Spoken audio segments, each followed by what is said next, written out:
တကယ်လို့ကျွန်တော်တို့ကဘာဘောကစားငံရည်ဒီအားလုံးကရုတ်တရက်ရေချိုတွေဖြစ်သွားမယ်ဆိုရင်ဘာတွေဖြစ်လာနိုင်မလဲတကယ်လို့ပင်လယ်ရည်တွေဘာလို့ငံရတယ်လဲဟိုဒါကိုအရင်ကြည့်ရအောင်ပါဒါဟာနှစ်ပေါင်းဘီလီယံနဲ့ချီပြီးမိုးရေတွေကကြောက်တုံးတွေကိုတိုက်စားရာကနေပါလာတဲ့စားနဲ့တူတက်တွေမြစ်တွေထဲကတဆင့်ပင်လယ်ထဲစီးဝင်သွားလို့ပဲဖြစ်ပါတယ်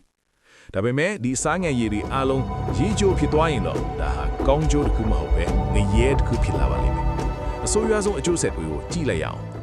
ပထမဆုံးအနေနဲ့ပင်လယ်တွင်းသက်ရှည်ရီအဆုလိုက်အပြုံလိုက်သေဆုံးကုန်ပါလိမ့်မယ်စားငံရည်မှာရှင်သန်အောင်ဖန်တီးထားတဲ့ငါးတွေနဲ့အပင်တွေဟာရေချိုထဲမှာရှင်သန်နိုင်စွမ်းမရှိကြပါဘူးအထူးသဖြင့်ကမ္ဘာအောက်ဆီဂျင်ထက်ရွက်ကြော်ကိုထုတ်လုပ်ပေးနေတဲ့ရေအောက်ရေညီပင်တွေအကုန်သေဆုံးသွားပါလိမ့်မယ်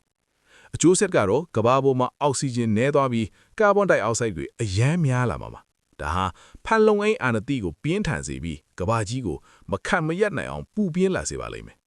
ဒါတင်မကသေးပါဘူးစားမရှိတော့တဲ့အတွက်ပင်လယ်ရေစီးကြောင်းတွေ ocean currents လည်းရပ်တန့်သွားပါလိမ့်မယ်အေးတဲ့ရေနဲ့ပူတဲ့ရေကိုမျှတအောင်လက်ပက်ပေးနေတဲ့စနစ်ကြီးပျက်စီးသွားတဲ့အခါ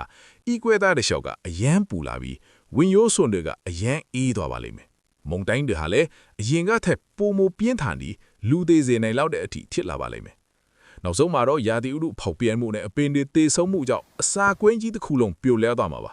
အစာအစာပြက်လက်မှုပြင်းထန်တဲ့အပူချိန်နဲ့တဘာဝဘေးအန္တရာယ်တွေကြောင့်လူသားတွေအပါအဝင်တက်ရှိအားလုံးမျိုးတုံးသွားနိုင်တဲ့အထိကြောက်စရာကောင်းလာပါတယ်ကမ္ဘာကေသစနစ်မှာစားငံရည်ဆိုတာမရှိမဖြစ်လိုအပ်ချက်တစ်ခုပဲဖြစ်ပါတယ်အဆုံးထိကြည့်ရှုပေးလို့ကျေးဇူးအများကြီးတင်ပါတယ်ခင်ဗျာ